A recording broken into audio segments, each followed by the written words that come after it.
Imagine being stranded on an exotic island where the only thing standing between you and survival is the moon itself.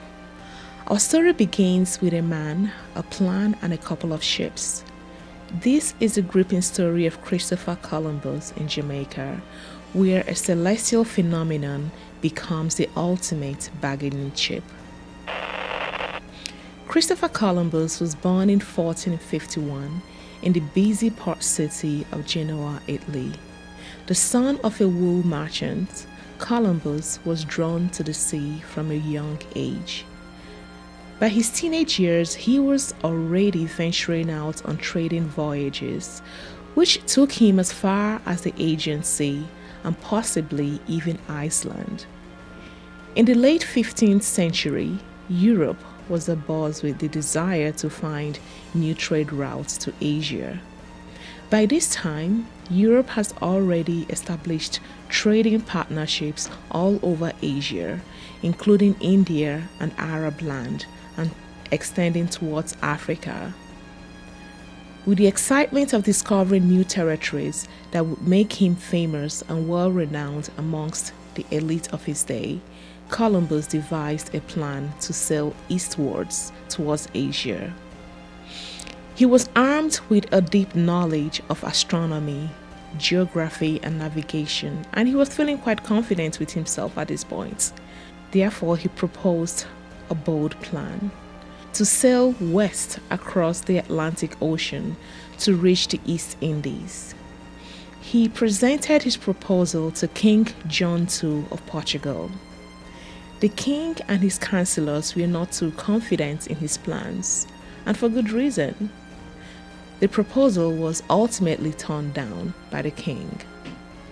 One significant factor was that the king and his experts were skeptical of Columbus's calculations regarding the distance to Asia. They correctly believed that Columbus had underestimated the distance significantly. The distance and dangers of such a voyage were unknown and seemed very risky. Another reason why his proposal was turned down was because the king believed that Columbus's westward voyage could possibly create political conflicts with Spain, and they wanted to avoid this.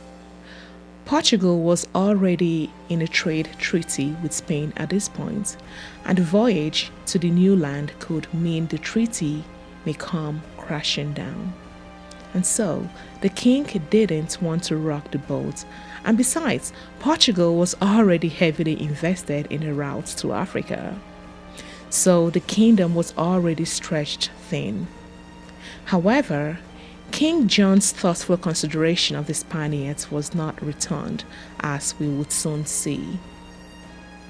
After being rejected by the Portuguese king, Columbus found support from the Spanish monarchs Ferdinand and Isabella.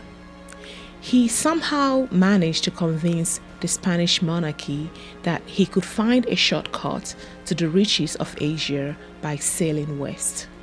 Little did they know that they were funding a trip not to Asia, but to a whole new world.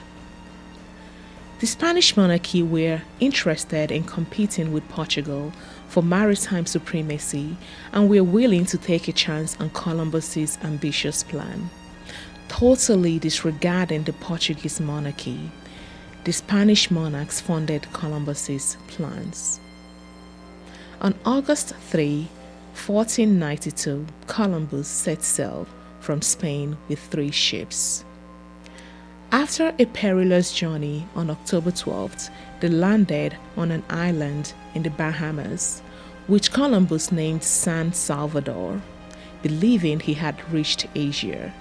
He called the indigenous people he encountered Indians, because he thought he landed on Indian soil and the indigenous people were people from India.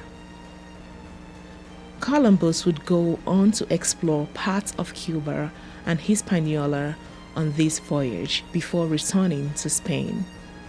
This marked his first voyage to the New World across the Atlantic Ocean.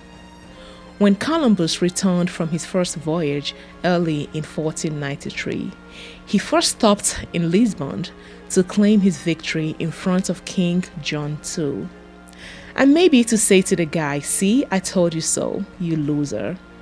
Whatever the man was thinking, it must have been a sweet victory for him in front of the king. Columbus made 3 more voyages to the New World, each time exploring different parts of the Caribbean and the Central and South American coasts.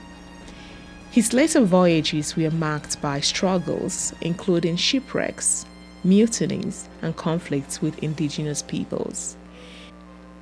It is worth noting that Columbus's return voyages brought nothing but diseases, forced labor, and violence, which had a devastating impact on the indigenous Taino population.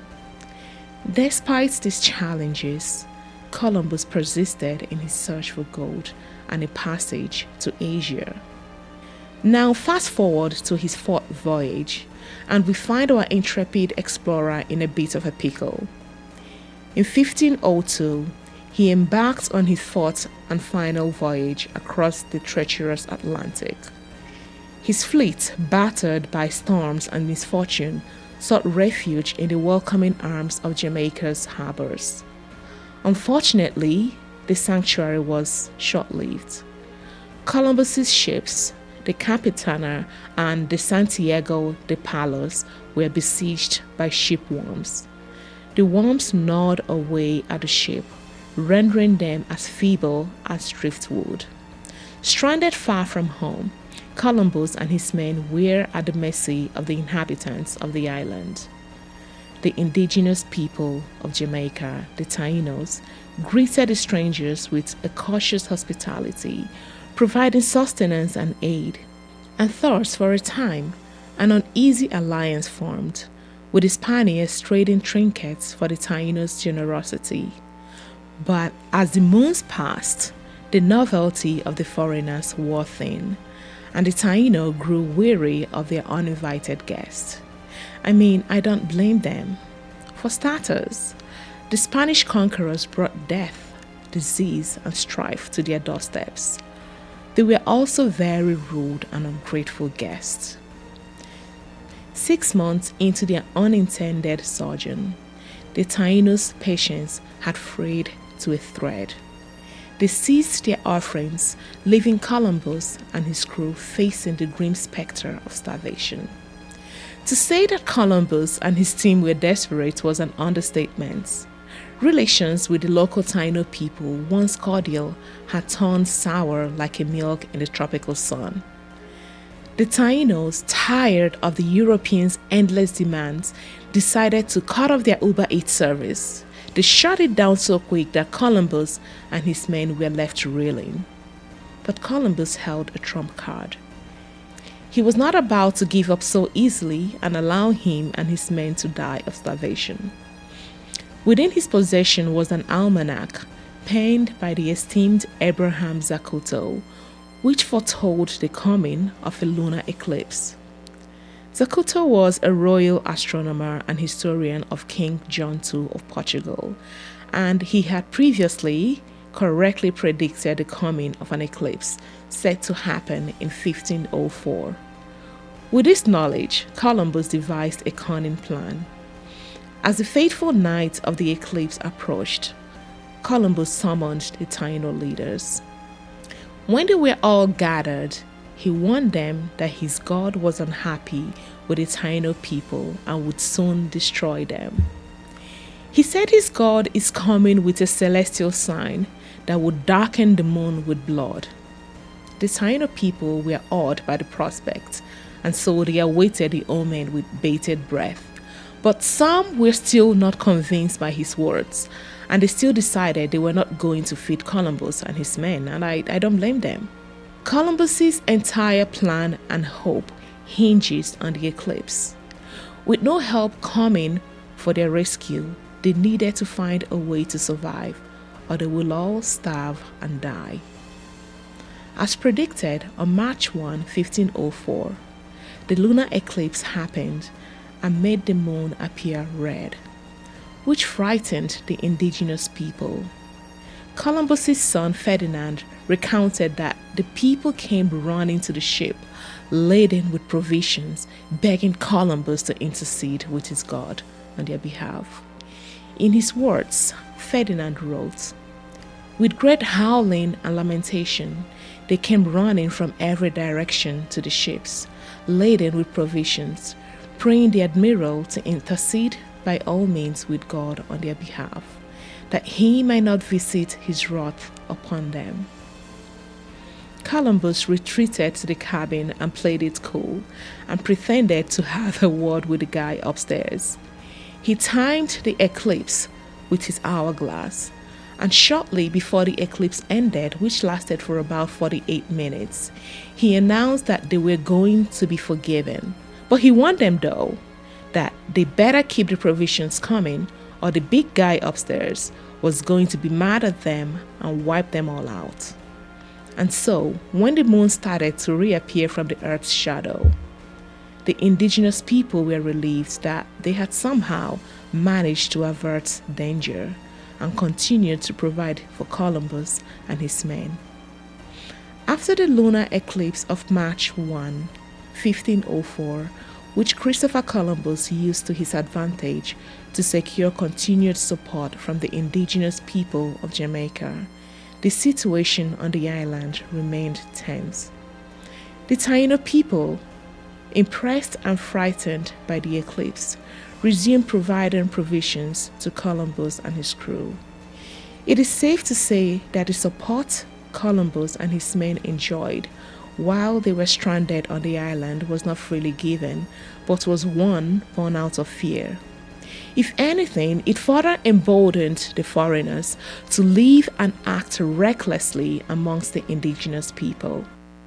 Despite this temporary relief, Columbus's ships were still damaged beyond repair, and he could not leave Jamaica. The admiral and his men remained stranded for an extended period, waiting for rescue. However, it wasn't until June 29, 1504, that a Spanish ship finally arrived to rescue Columbus and his party, 1 year after they had been marooned on the Jamaican coast.